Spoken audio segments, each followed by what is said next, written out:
El cadáver como trofeo de guerra.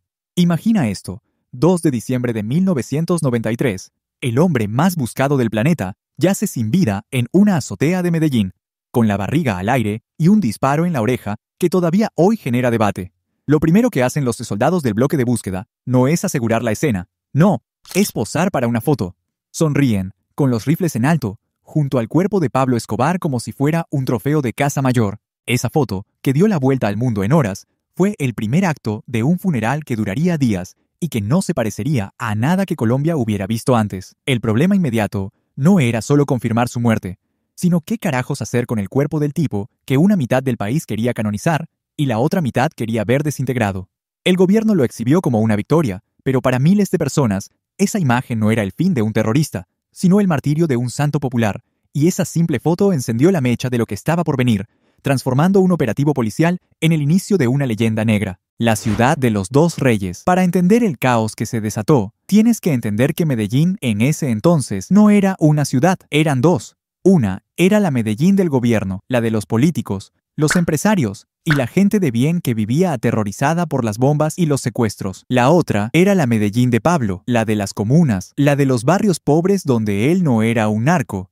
Era el patrón, el que regalaba casas en el barrio que llevaba su nombre, el que construía canchas de fútbol para que los pelaos no se metieran a la delincuencia, o bueno, para que se metieran a la suya. Cuando Escobar murió, fue como si el rey de una de esas dos ciudades hubiera caído.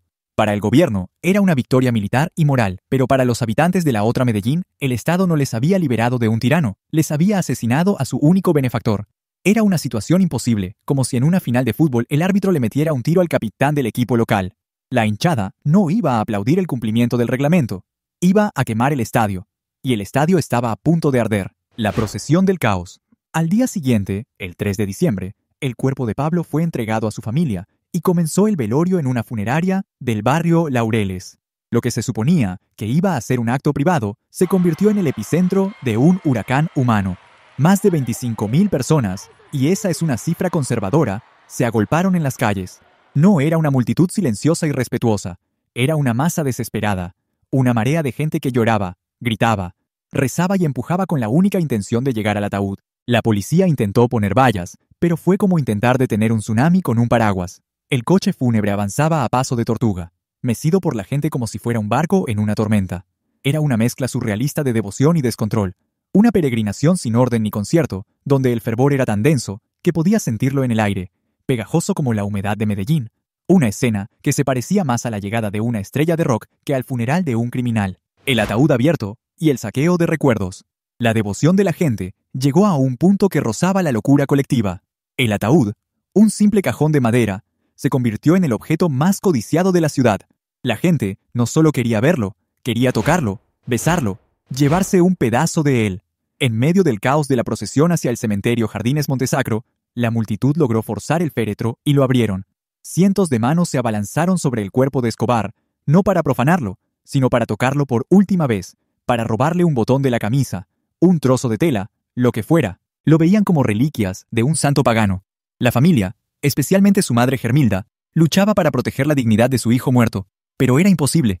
Era un saqueo movido por el amor y la desesperación, una muestra palpable de cómo para miles, Pablo no era el monstruo que pintaban las noticias, sino un mártir al que había que venerar y del que había que guardar un recuerdo, aunque fuera a la fuerza, como si un trozo de su ropa pudiera transmitirles algo de su poder o de su generosidad. La familia acorralada. Mientras el mundo veía las imágenes de una multitud enardecida, la familia Escobar vivía su propia pesadilla privada. Imagina el escenario. Acabas de perder a tu padre, a tu esposo, a tu hijo, de una forma brutalmente violenta, y en lugar de poder llorar en paz, te encuentras atrapado en medio de 25.000 extraños que te empujan, te gritan y manosean el cadáver. Pero el problema era doble. No solo tenían que lidiar con la turba de seguidores, sino también con el miedo a los enemigos. Los Pepes, el cartel de Cali, el propio gobierno. Todos querían verlos caer. Cada cara en la multitud podía ser un admirador o un sicario disfrazado. Estaban completamente expuestos, sin la protección del hombre que antes lo controlaba todo. Su dolor era un espectáculo público y su vulnerabilidad, una invitación a la venganza. Era como estar en el funeral más grande del mundo y al mismo tiempo sentirse la persona más sola y amenazada del planeta. Un infierno personal televisado para millones. El entierro, que nadie vio. Aquí viene la mayor ironía de todo este circo. A pesar de la procesión masiva y el caos monumental, para llegar al cementerio. La familia directa de Pablo Escobar, su esposa María Victoria, sus hijos Juan Pablo y Manuela, y su madre Hermilda, no pudieron presenciar el entierro. La multitud era tan densa y agresiva en su afán de cercanía que el vehículo en el que iban quedó atrapado. Simplemente no pudieron abrir las puertas. La gente bloqueaba cada centímetro. Ante la imposibilidad de llegar a la fosa y el riesgo de que la situación se saliera de control por completo, los encargados del cementerio y algunos allegados tomaron una decisión drástica: enterrar el cuerpo a toda prisa. El sacerdote apenas pudo balbucear una oración mientras bajaban el ataúd a la tierra, con la gente empujando para coger un puñado de tierra como si fuera oro. Así que el hombre que tuvo uno de los funerales más multitudinarios de la historia fue enterrado prácticamente a solas, sin la presencia de sus seres más queridos, devorado por el mismo amor desmedido que él había cultivado, el Robin Hood de los pobres contra el monstruo del Estado. El funeral fue el campo de batalla final entre las dos versiones de Pablo Escobar. Por un lado, tenías a miles de personas llorando al paisa, al hombre que les dio un techo cuando vivían en un basurero, que les daba aguinaldos en diciembre, que les pagaba las facturas del hospital. Para ellos, el Estado nunca había hecho nada, solo reprimir y olvidar. Pablo, con su dinero manchado de sangre, les había dado una dignidad que nadie más les ofreció. Pero al mismo tiempo, a pocos kilómetros de allí, en los barrios ricos y en los edificios del gobierno, otros recordaban al monstruo. Recordaban el atentado al avión de Avianca, con 107 muertos, para matar a un solo hombre que ni siquiera iba a bordo. Recordaban el coche bomba del edificio del DAS, que mató a 63 personas e hirió a más de 600. Recordaban a los jueces, periodistas y políticos asesinados. El funeral no era por un hombre, era por una idea, y dependiendo de a quién le preguntaras, esa idea era la de un salvador o la de un demonio. La reacción del gobierno y los enemigos. Mientras la Medellín pobre lloraba, la Colombia oficial respiraba aliviada. El presidente César Gaviria salió en televisión nacional para anunciar la muerte de Escobar como la mayor victoria contra el narcotráfico. Para el gobierno, el funeral era un espectáculo bochornoso, una prueba de la ignorancia de un pueblo que idolatraba a su verdugo. Su problema ahora era narrativo.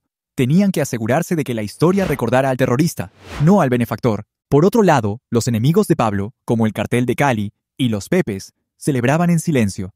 La caída del rey significaba que el trono estaba vacío.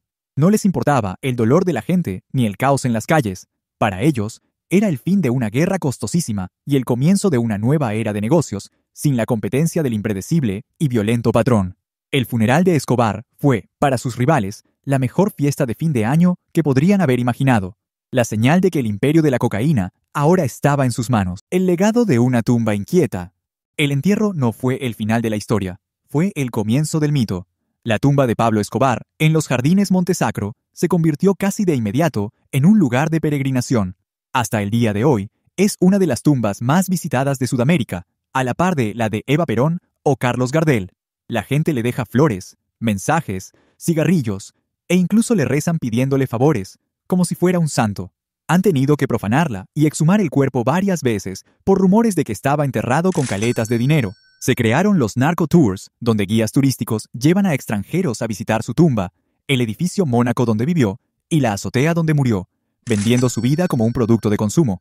El problema para Colombia es que, aunque el hombre murió, su fantasma se negó a ser enterrado. Su funeral demostró que era posible borrar a una persona del mapa, pero es mucho más difícil borrar la marca que dejó en la memoria. Una marca que sigue siendo una herida abierta, un atractivo turístico y un negocio muy rentable. El contraste con otros funerales de capos. Para ponerlo en perspectiva, el funeral de Escobar fue único. Piensa en otros grandes mafiosos. Cuando Al Capone murió, su funeral fue un evento relativamente privado y familiar, temeroso de la atención del FBI.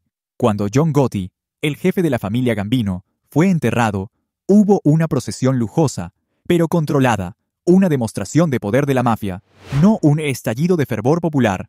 Lo de Pablo fue diferente. No fue un funeral de gánsteres para un gánster, fue un funeral de pueblo para un líder popular. La gente que lloraba no eran sus sicarios ni sus socios, era la gente común.